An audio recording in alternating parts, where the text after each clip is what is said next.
Hello everyone, আমি অনির্বাণ। আমাদের channel আপনাদের সকলকে স্বাগত। এই ভিডিওতে আমি কথা বলতে চলেছি জেলার 2 এর অ্যানাউন্সমেন্ট টিজার নিয়ে। তো চলুন ভিডিওটি শুরু করা যাক।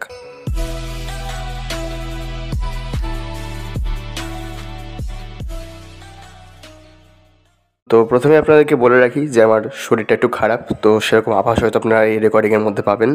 তো যাই হোক, জেলার রিলিজের প্রায় 1.5 বছর পর ফাইনালি জেলার 2 এর একটি অফিসিয়াল অ্যানাউন্সমেন্ট এসেছে। এবং প্রথমে ভাবা হয়েছিল যে এই ছবিটার নাম হুকুম রাখা হবে, কিন্তু না, এই ছবির নাম জেলার 2 রাখা হয়েছে।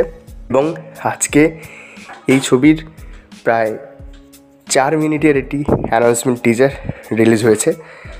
তো প্রথমে আমার যেটা মাথায় এলো যে এটা যদি বলিউড করতো এতক্ষণে খিল্লি শুরু হয়ে যেত। যেহেতু সাউথ করেছে তাই এখন সবাই মাফ করে দেয়। এটা একটা বিশাল হিপোক্রেসি, বহুদিন ধরেই চলছে। তো এই টিজারে যেটা দেখানো হচ্ছে যে একটি সাইক্লোন আসার কথা রয়েছে, যার ফলে অনিরুদ্ধ মানে মিউজিক ডিরেক্টর অনিরুদ্ধ এবং ডিরেক্টর নেলসন চেন্নাইয়ে একটা মিটিং ডিসকাশনের ব্যাপার ছিল, সেটা চেন্নাইয়ে না করে গোয়ায় এসে করছে।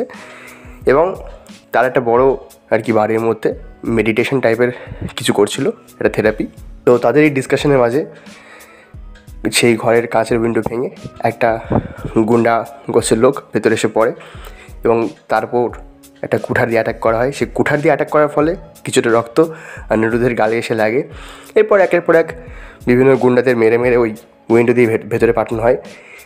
এবং ভয়ে এখানে অনিরুদ্ধ আর নেলসন একটা জায়গায় লুকিয়ে যায়, কিন্তু রজনীকান্ত ভেতরে এসে তাদেরকে স্পট করে ফেলে এবং ভয় দেখে চলে যায়, কিন্তু মারে না। কিন্তু যাওয়ার আগে একটা বম তাদের ওখানে ফেলে যায় এবং তারপর বমটা ব্লাস্ট হয়ে যায়।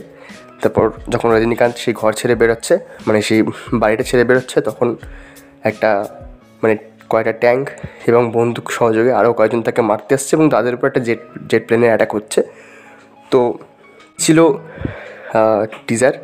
এবং এখানে যেটা একটা বিষয় বলে নিই যে শেষে কিন্তু মানে অনিরুদ্ধ আর নেলসন মারা যায়নি ওই বম ব্লাস্টের ফলে। জাস্ট তারা উইন্ডো দিয়ে বাইরে দেখে এবং বলে যে এটা একটা সিকুয়েল হোক। তো এই ছিল মানে টিজার। দেখুন, আমি বলবো যে এই টিজারটা আমার মোটামুটি ভালোই লেগেছে। প্রথম কারণ এর কমার্শিয়াল ভাইব, যেটা আর কি দরকার। এবং এই টিজারের ইউনিকনেস এখানেই যে টিজারের মধ্যে অ্যাকশন তো রয়েছেই, প্লাস আমি ফার্স্ট টাইম বোধহয় কোনো টিজারে দেখলাম যে একজন মিউজিক ডিরেক্টরকে স্পেস দেওয়া হয়েছে, বিকজ তার মার্কেট ভ্যালুটা এখন ভীষণ বেশি। মানে অনিরুদ্ধ ভীষণ পপুলার এখন, সেটা সাউথে হোক বা কলকাতাতে। যখন লিও এসেছিলো তখন মানুষ ওই লিও দেখতে গিয়ে অনিরুদ্ধ করে চিৎকার করছিল। এটা জাস্ট হয়েই গেছে তার পপুলারিটি। তো এই জিনিসটা দেখে বেশ ভালো লাগলো। এবং রজনীকান্ত মানে অ্যাজ ইউজুয়াল তার যে স্টাইল, সেটা আমরা জেলারে তো দেখেছি, পেট্টায়নে দেখেছিলাম, এখানেও আবার তিনি তার জেলার অবতারে চলে এসেছেন। এবং আরেকটা বিষয় যে এখানে যে আগুনের ভিএফএক্স রয়েছে সেটা বড্ড ডাল লাগে, মানে পুরো আনরিয়েলিস্টিক রয়েছে। তো ওই জায়গাটা আমার অতটা ভালো লাগেনি। কিন্তু মিউজিক সেই হুকুম মিউজিকের যে মানে গানের যে স্কোরটা ছিল সেটা এখানে রাখা হয়েছে। এবং রজনীকান্তের কথা তো বললাম, তাকে বেশ ভালোই লাগছে। আর এই ছবিটা আমার মনে হয় এটা বেশ বড় কিছু হতে চলেছে, কারণ এখানে আমি দেখলাম যেভাবে একটার পর একটা গুন্ডাদের যেভাবে রজনীকান্ত মারছিলেন।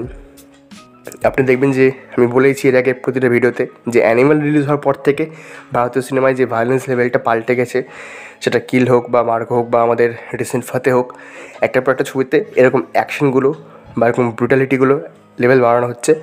এখানেও হয়তো সেরকম কিছু একটা হবে। এবং আজকে মকর সংক্রান্তিতেই এই টিজারটা আনা হয়েছে। এখন দেখা যাক কবে ছবিটির পরবর্তী আপডেট আসে। তবে জানা গেছে যে ধানুষ এই ছবিতে একটি রোল করতে চলেছেন, তো সেটাও দেখার কেমন হয়। এবার যদি তাকে ভিলেন করা দেওয়া হয়, বিষয়টা একটু অন্য লেভেলে চলে যাবে। তো এই ছিল আমার রিভিউ। ভিডিওটি ভালো লাগলে লাইক করুন, কমেন্ট করুন, শেয়ার করুন আর সাবস্ক্রাইব করুন। ধন্যবাদ।